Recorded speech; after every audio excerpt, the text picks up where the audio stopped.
Hello, my name is Gus Harmon. I'm a 7th grader from Sandwich, and I'm going to be reading Chapter 7, House Hunting. I ate the piece of apple that was stored in my cheek while I stared at the house in the middle of the room. After a while, Sophie returned with her father.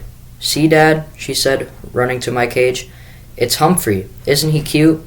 Mr. Kaminsky followed her and bent down to look in my cage. "Where is he?" he asked.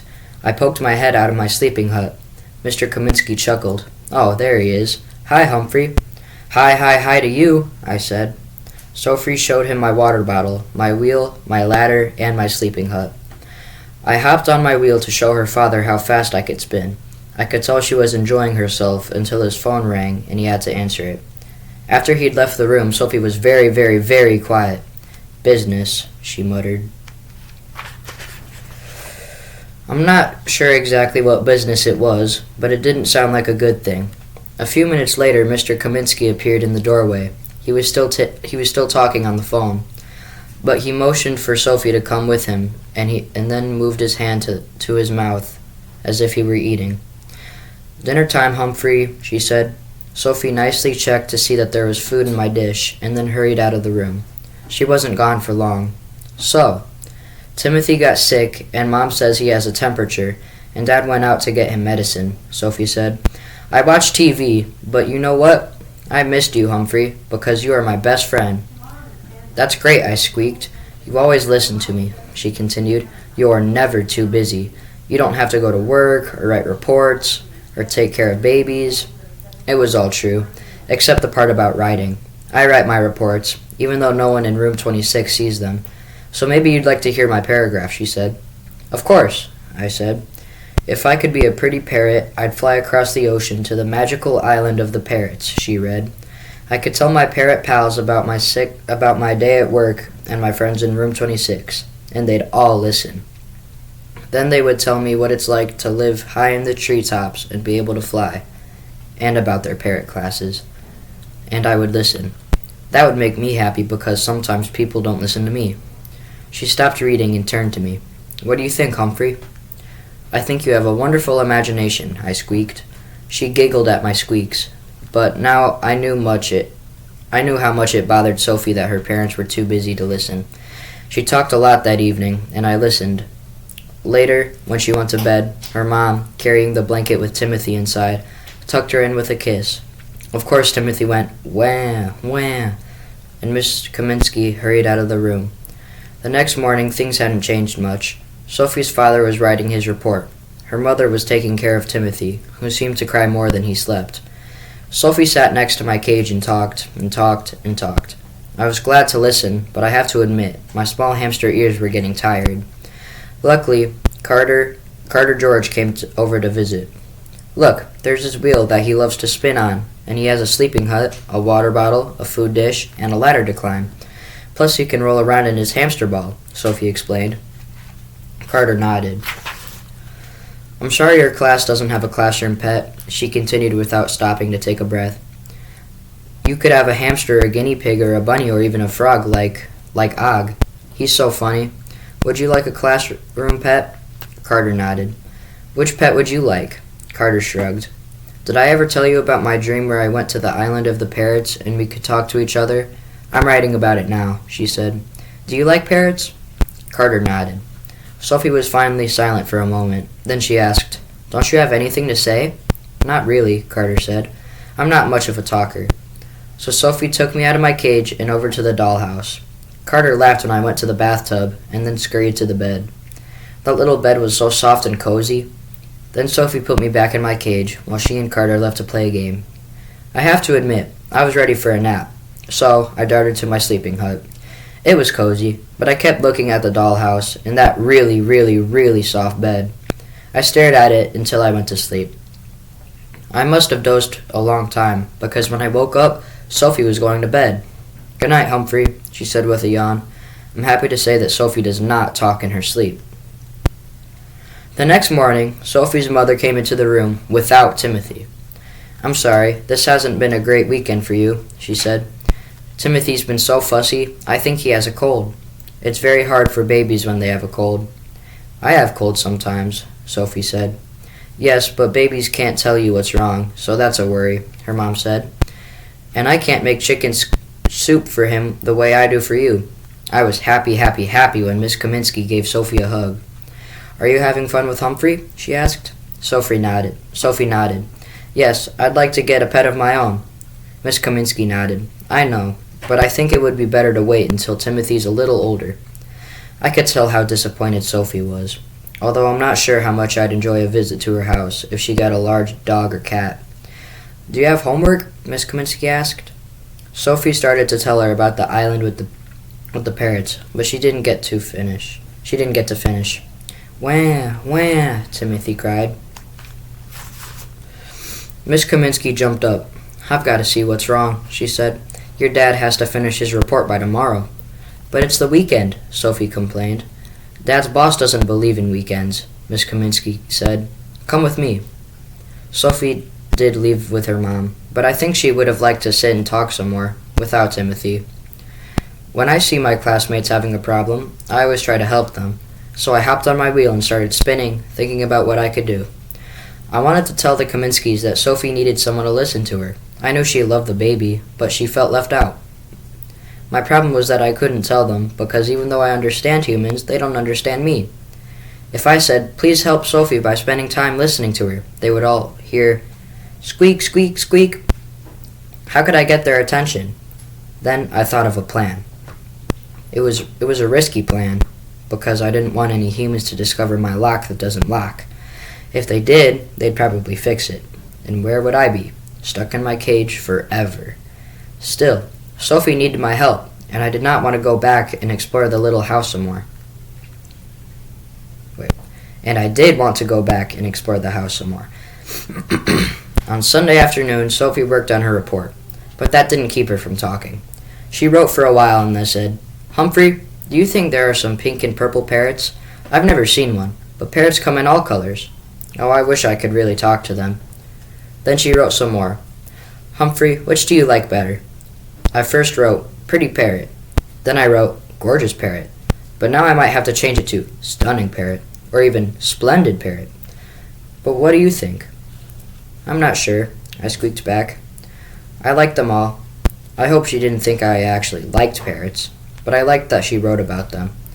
I was surprised when her father came in. How's the homework coming? He asked. I'm finished, Sophie said. How does splendid parrot sound? Her father smiled and said, It sounds splendid to me. I'm sorry my report is taking so long. Your mom has a tough time with Timothy being sick. I can't help her as much as I'd like, so why don't we order a pizza? The smile on Sophie's face was splendid. See you later, Humphrey, she called as she left. I was happy about what had just happened.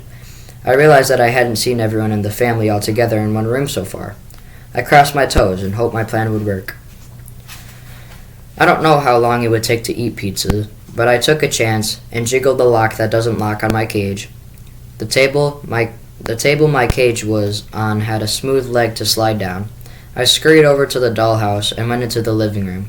I looked at the TV, trying to imagine what it would be like to live in a hamster-sized house with my own television. Is there a hamster channel? This time, I tried the little chair, but it was too small, even for a hamster. Then I darted into the kitchen, hoping for some more fried chicken and mashed potatoes. I opened the little fridge, but there was nothing inside. I climbed the stairs and entered the second bedroom. I'd missed that the first time. It had windows that went to the floor and had opened on a little balcony. It was fun to stand there, but then I had to check out the bed. It was such a nice bed with 4 tall columns and a little cover over the top. It was almost as if it had been made for me. I lay down and thought about how soft it was and how cozy it was. And then, I think maybe I dozed off. The next thing I knew, Sophie was standing by my cage with a pizza in one hand. It smelled hamster-licious. Hi, Humphrey, she said. I'm sorry you can't eat pizza because it's delicious. But Timothy started screaming, and Mom and Dad both left the room. They haven't come back yet, so I thought I'd talk to you. She sat down on her bed and stared into my cage. It was nice for a while, she said in a soft voice. I didn't squeak a word because I wasn't in my cage. I hoped this risk was worth it. Suddenly, Sophie said, Humphrey, where are you? Are you playing hide and seek? Again, I didn't answer, so she stood up and opened the cage door. I'd closed it behind me, so she had no idea I wasn't there. Sophie poked around in my bedding, then she peeked into my sleeping hut. "Humphrey?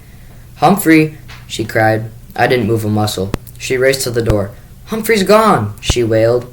I could tell that she and Timothy were related, but Sophie was much louder. "Help me!" she cried. In seconds, Mr. and Miss Kaminsky appeared. "What's wrong? Are you all right?" Sophie's father asked. Sophie started crying. "Humphrey's not in his cage," she said between sobs. "He's gone." Mr. Kaminsky rushed to my cage and started feeling around the bedding. "Where could he be?" he asked. "Was the cage door open?" "No," Sophie cried. "It was closed." I hate to see her cry, but at least she and her parents were in the same room. Mr. Kaminsky looked up from my cage. "He's not here. He must be here somewhere," Sophie's mom said. "Let's look around." So the family looked up and down, high and low, but it was a long time before they had looked in the dollhouse.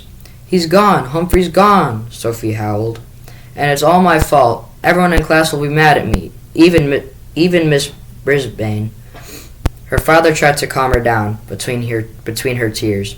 Sophie explained that after she'd put me in the dollhouse, I'd gone into the kitchen, the bathtub, and the bed. She'd closed the cage door so carefully.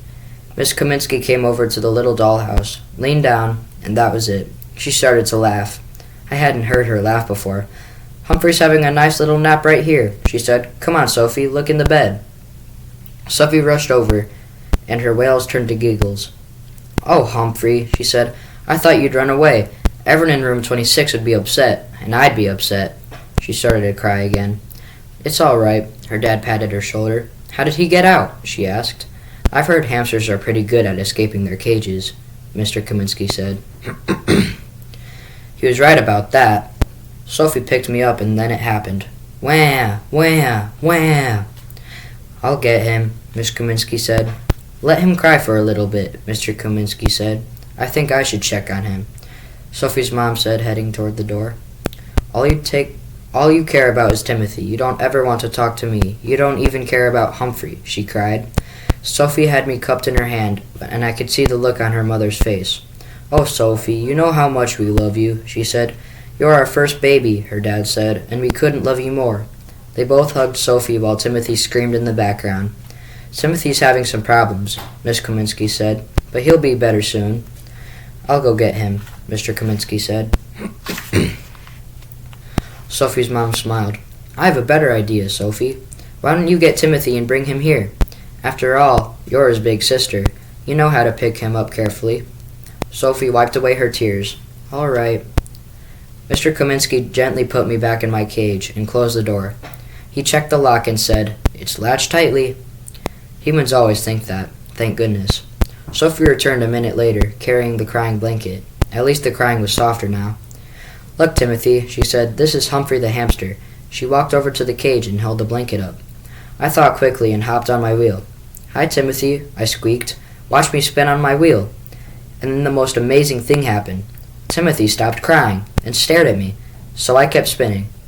"Isn't he cute, Timothy?" Sophie asked. Timothy actually smiled.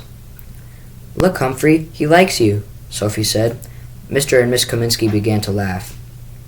"Go," Timothy said. I'm not sure what that meant, but I'm pretty sure he meant to me like, "Go, go, go," I squeaked. Timothy giggled. "That's his first laugh in days," his mom said. "He must be feeling better." I was feeling better too. Being caught out of my cage was risky, but I was happy to help the Kaminskys get together. Even Timothy. I finally got tired of spinning and climbed to my ladder. Sophie handed Timothy to her dad, and they all sat on the bed next to my cage. "I'm so sorry I haven't had time for you," her mom said. "Timothy is so lucky to have you as her sister." "We're all lucky to have Sophie," her dad said. "Yes, yes, yes," I squeaked, and they all laughed. "Go, go, go," Timothy gurgled, and everyone laughed again. "How did your homework go?" Mr. Kaminsky asked. Sophie read them her paragraph about the island of the parrots, and they loved it. "You know, we are a family," Sophie's mother said. "Let's start acting like one." They then talked about setting up a schedule where they'd have time to listen to Sophie, and time for Timothy, and time for Mr. Kaminsky's reports. They kept talking, but I didn't hear it all. I'd done everything I could do as a classroom pet, but to speak the truth, I needed some rest. My writer's ramblings. It isn't always easy to be a classroom pet, but what I did at Sophie's house may be my best trick yet.